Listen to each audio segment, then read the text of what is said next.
سنخوض معاركنا معهم وسنمضي جموعا نرضوهم ونعيد الحق المغتصب. آتی ہے اور یہ شکوے شکایتیں آتی ہیں کہ جی اولاد نافرمان ہے، اولاد بات نہیں مانتی ہے.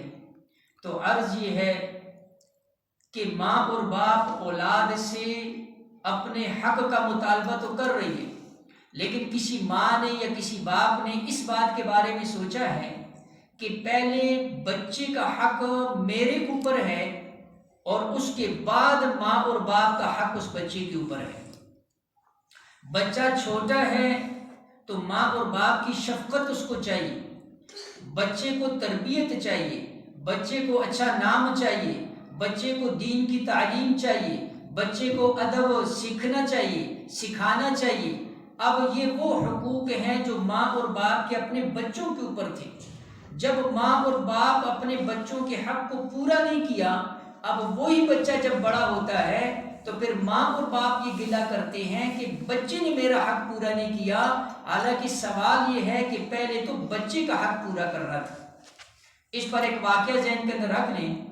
حضرت عمر رضی اللہ تعالیٰ عنہ کا دور خلافت ہے اور ایک باپ اپنے جوان بیٹے کو اپنے پاس لے کر آتے ہیں اور کہا کہ یہ جو بیٹا ہے یہ میرا نافرمان ہے اور یہ میری بات نہیں مانتا ہے.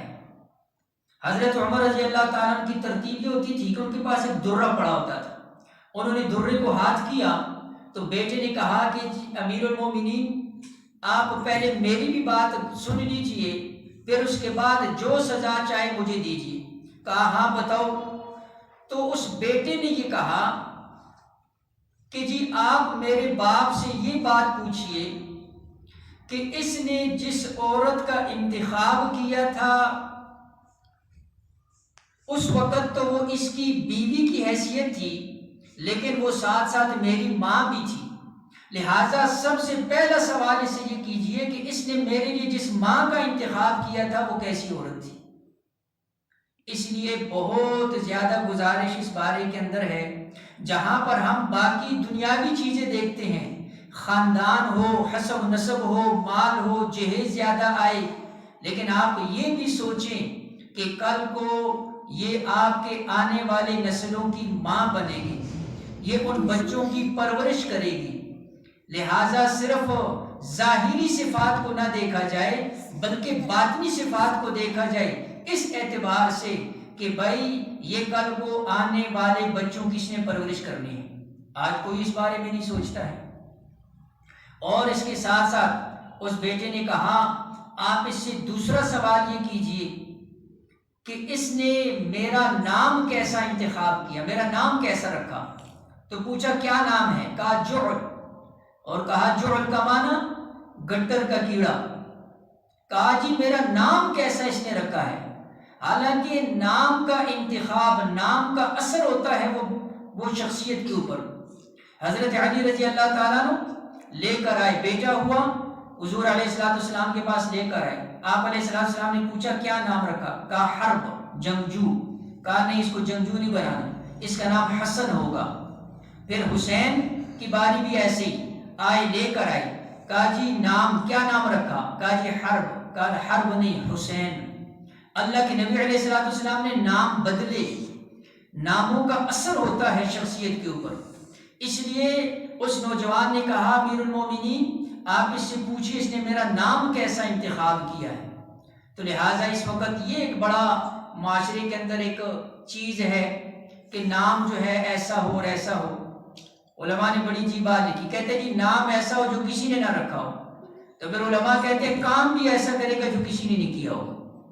اس لیے نام رکھتے ہوئے اس بات کا اہتمام ہو کہ نیک لوگوں کا، صحابیات کا، اولیاء اور نیک شخصیات جو دنیا کے اندر گزری ہیں، انبیاء علیہ السلام. اب کسی کو نام بتاؤ. اب پچھلے دنوں کا واقعہ ہے، کہا جی بیٹے کا نام رکھنا ہے. میں نے کہا دو نام یہ اللہ رب العزت کو بہت پسند ہے، حدیث کے اندر آئے، ایک عبداللہ، ایک عبد الرحمن. کہا جی یہ تو بہت عام ہے، مشہور ہے، کوئی اور نام بتائیں.